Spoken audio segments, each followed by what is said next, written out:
YouTube, what's good? Felix Page here, and welcome to my channel E-commerce Prosperity.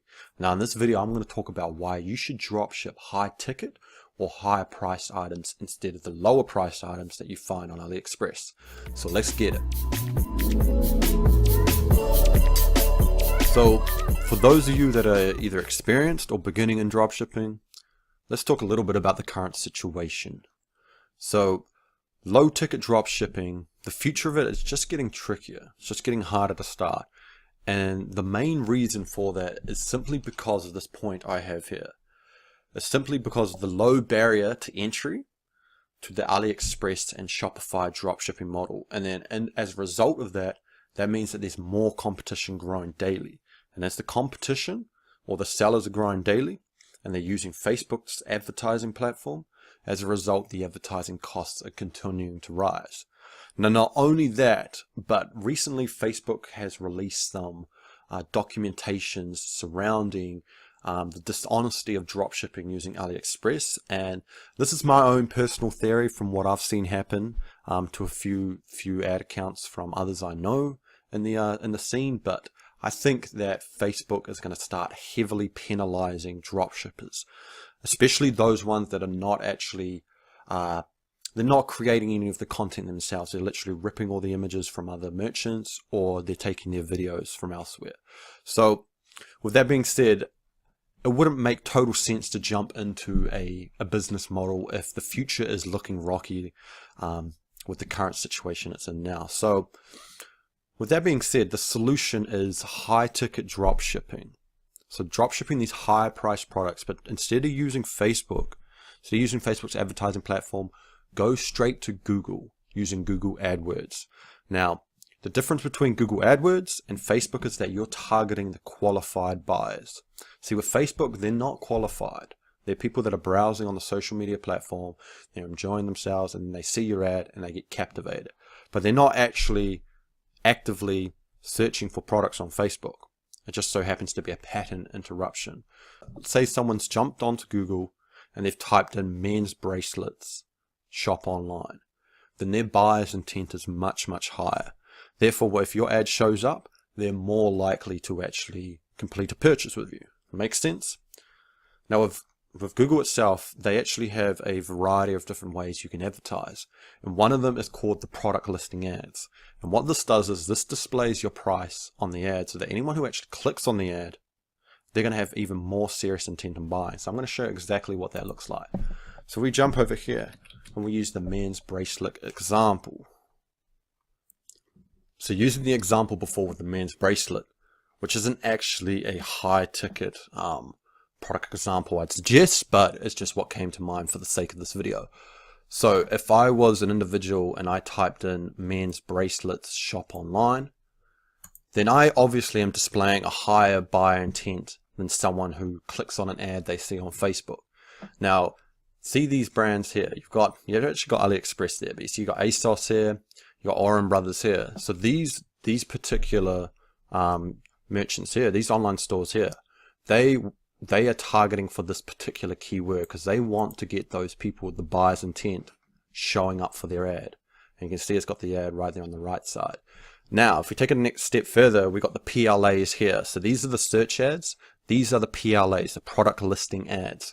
Now, these are even more effective because when you list your product through this advertising platform on Google, it actually shows its price right from the front as well as the image, so that anyone who's scrolling through, even before they click on your ad, they already know how much your product's going to cost, and so they are even more serious when it comes to their buying intent because it's not going to be a surprise when they land on your website and they discover the product price.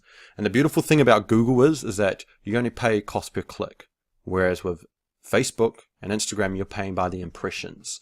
So having your ad listed here, if no one clicks on it, then you don't get charged. But say I jump onto here, let's go to Michael Hill, and I see this. And then you go to the shop now. It's going to take me to their website. It's going to take me to the platform page, straight to the product page, I should say. I already know about the price because I saw it before on the Google search engine. And then I can consider the decision of purchasing if I was the customer. Now, the next key point about drop shipping with these higher ticket higher priced products is the fact that your profit margins are going to be much greater. So let's say that you want to make $1,000 profit a month, and on average you have $100 profit per product. Then with that being said, you only need to make 10 sales a month to actually hit your profit margin, your profit goal. Whereas if you're on the low, you're selling the lower price products, you only have a $5 profit per product. Then to make 1,000 sales, you need to be selling 200 products.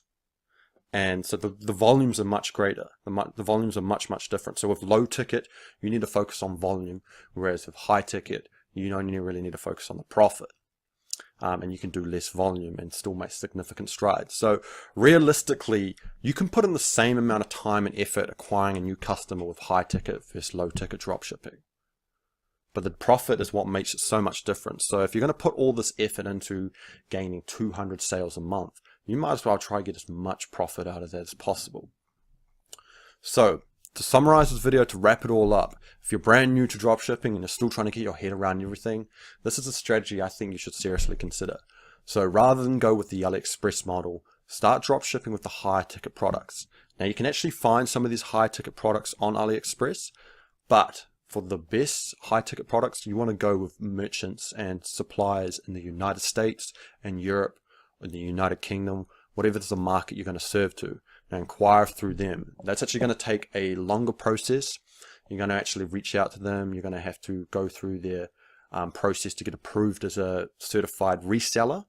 Now once you have those products on board, the next step is you want to start running Google AdWords, and you want to be targeting these buyers. You want to be using these active buying keywords, and you're going to be using the search engine and the product listing ads as I just showed before.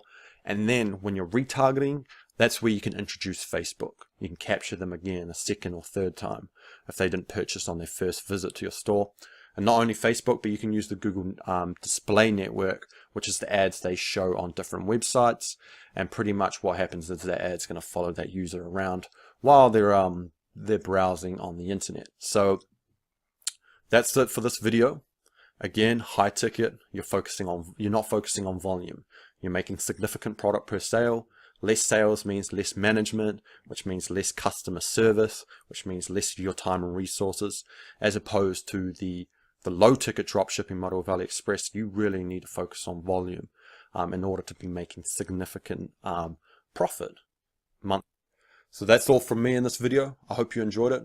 Drop a like, comment, subscribe to the channel, and I'll catch you in the next one. Peace.